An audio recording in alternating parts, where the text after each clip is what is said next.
ममता पंकज जो आप देख रहे हैं रासत्ता एक्सप्रेस। रासत्ता एक्सप्रेस में आज बात करने जा रहे हैं जम्मू कश्मीर में होने वाले चुनावों के बारे में। जम्मू कश्मीर में विधानसभा चुनाव होने वाले हैं और 25 सितंबर को होने वाले दूसरे चरण के मतदान में जो है सारी पार्टियों ने तैयारी कर रखी है। अब ऐसे में राजनीति जो है वो काफ़ी गर्म है और एक-दूसरे के ऊपर जो है पार्टियाँ जो हैं वो आरोप और प्रत्यारोप का जो है वो सिलसिला उन्होंने स्टार्ट कर दिया। अब ऐसे में जनता तय करेगी कि भारतीय जनता पार्टी जिस तरह से अभी तक बोलती आ रही है, स्टेटमेंट उसके आते हैं कि जम्मू कश्मीर में 370 हटाने के बाद से जो है वो वहाँ पर शांति बहाल हुई है और वहाँ पर रोजगार के अवसर भी हुए हैं और वहाँ के पर्यटक को जो है वो पर्यटन जो है वो बहाल हुआ है। एक तरह से देखा जाए पर्यटक वहाँ पर आने स्टार्ट हुए हैं और पर्यटकों के आने से वहाँ पर भीड़ जो होने से अब विदेशी इन्वेस्टर जो है वो कश्मीर में इन्वेस्ट करना चाहते हैं, जिससे कि कश्मीर का हालत जो है वो सुधरेंगे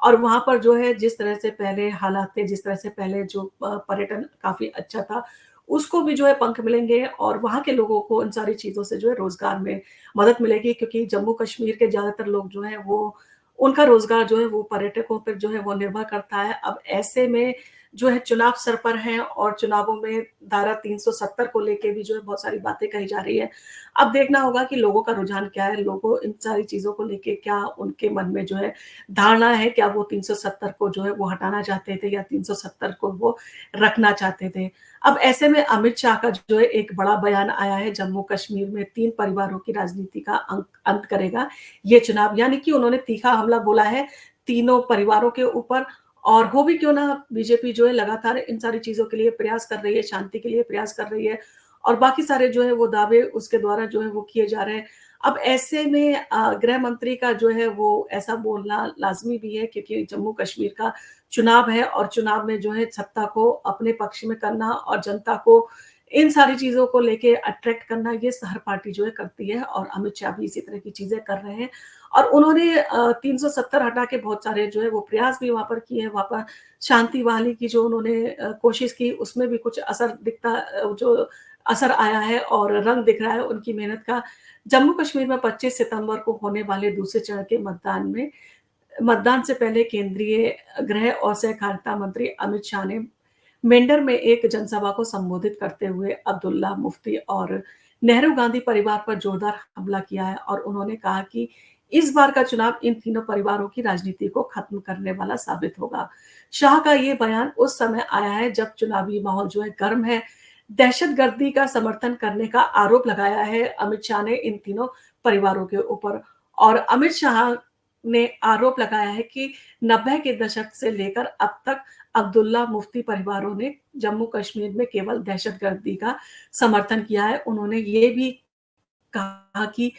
प्रधानमंत्री मोदी के नेतृत्व में दहशतगर्दी के खिलाफ ठोस कदम उठाए गए हैं, जिससे यहाँ युवाओं के हाथों में पत्थर की जगह लैपटॉप दिया जा रहा है। और 2014 से पहले का हाल उन्होंने बताया कि जम्मू कश्मीर का क्या था और 2014 में जिस तरह से भाजपा द्वारा जो है वो प्रयास किए गए थे शांति के, तो उनका जो है रंग यहाँ पर दिखाई दे रहा है कि यहाँ पर जो है जो शांति आई है, जिस तरह से जनजीवन जो है वो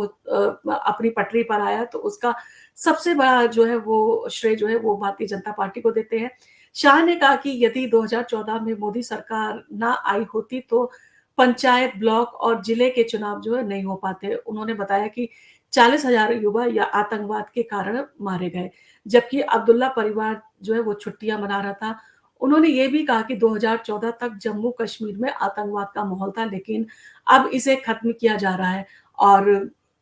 गोलीबारी का बदला मंजर, उन्होंने कहा अब तक जो गोलीबारी ये सारी चीज़ें होती थी, अब एकदम से मंजर बदल गया है कश्मीर का। जम्मू कश्मीर में जनजीवन जो है वो बिल्कुल अपनी पटरी पर आ रहा है और केंद्रीय मंत्री ने 90 के दशक की गोलाबारी को भी याद करते हुए कहा कि आज वह स्थिति नहीं है। उन्होंने ये भी बताया कि पहले यहाँ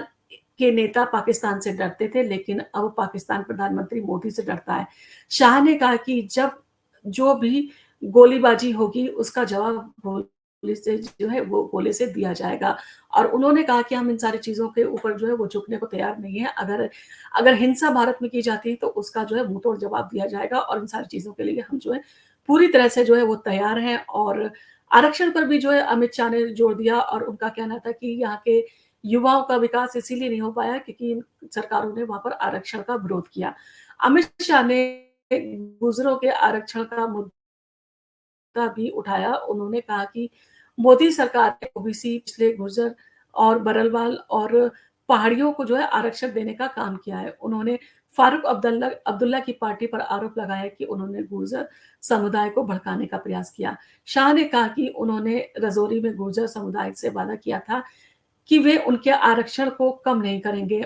तो ये उस समय वादे पर जो है हम कायम हैं और उन्होंने ये भी बताया कि पहाड़ियों को भी जो है आरक्षण दिया जाएगा। अमित शाह का ये बयान चुनावी माहौल में जो है हलचल पैदा करने वाला है। उनकी बातों से साफ ज़ाहिर है कि भाजपा जम्मू-कश्मीर में अपनी स्थिति मजबूत करने के लिए पूरी तरह से तैयार है और इस चुनावी रण में 3 परिवारों की राजनीति के खिलाफ भाजपा का ये हमला निश्चित रूप से लोगों के मन में सवाल उठाएगा कि क्या अब्दुल्ला मुफ्ती और नेहरू गांधी परिवार की राजनीतिक स्थिति जो है अब खतरे में है। और जिस तरह से जो है नरेंद्र मोदी इस तरह का वादा करते हैं जनता से कि वो जम्मू कश्मीर को जो है वो बिल्कुल वहाँ पर शांति जो है वो बहाल कर देंगे और वहाँ पर रोजगार के अवसर जो है मुहैया हो पाएंगे। वहाँ की जो कला है वो इंटरनेशनल लेवल पर जो है वो प्रसिद्धि पाएगी और यहाँ पर जो है ना सिर्फ देश से बल्कि विदेशों से भी जो है पर्यटन यहाँ पर आएँगे और पर्यटक जो है वो यहाँ पर आके उनकी आमदनी को बढ़ाने का प्रयास करेंगे क्योंकि जम्मू कश्मीर के ज़्यादातर लोगों की आमदनी का जो सोर्स है वो जम्मू कश्मीर में आने वाले पर्यटक हैं। अब ऐसे में जब शांति बहाली का वादा किया जा रहा है और अमित शाह जो है एग्रेसिव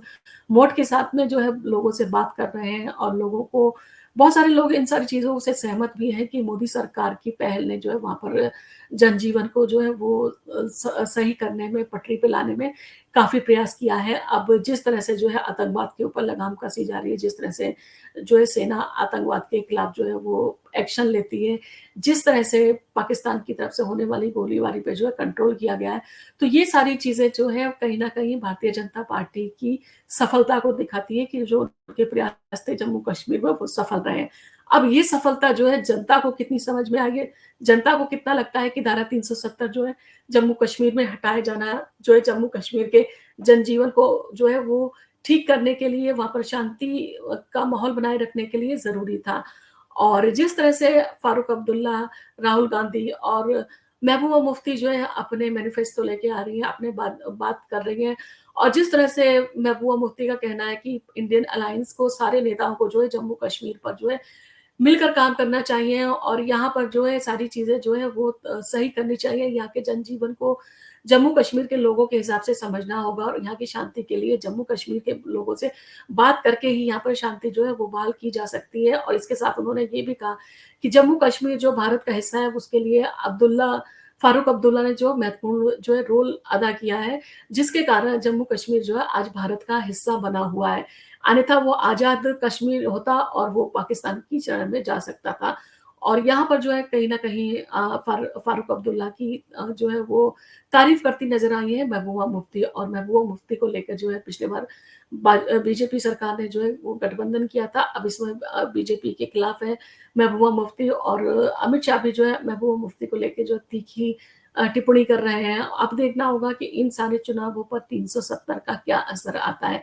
370 को जो है हटाने का फैसला भारतीय जनता पार्टी का क्या आम जनता ने भी स्वीकार किया है? क्या कश्मीर के रहने वाले लोगों को यही लगता है कि 370 हटने से वहाँ का जो है माहौल अच्छा हुआ है, वहाँ पर पर्यटक के जो है अवसर जो है वो मिले हैं, यानी कि पर्यटन जो है वो अच्छा हुआ है और वहाँ पर पर्यटक जो है भारी संख्या में आ रहे हैं, जिससे उनके जो है वो रोज़गार को जो है वो मदद मिल रही है और वो अपने रोज़गार को वापस उसी तरह से जो है वो एस्टेब्लिश कर पाएँगे जैसे पहले उनका रोज़गार हुआ करता था। आपको अगर हमारा वीडियो पसंद आया हो तो आप इसको लाइक कीजिए, शेयर कीजिए, सब्सक्राइब कीजिए। हम आपके लिए इसी तरह के वीडियो लेके आते रहेंगे। धन्यवाद।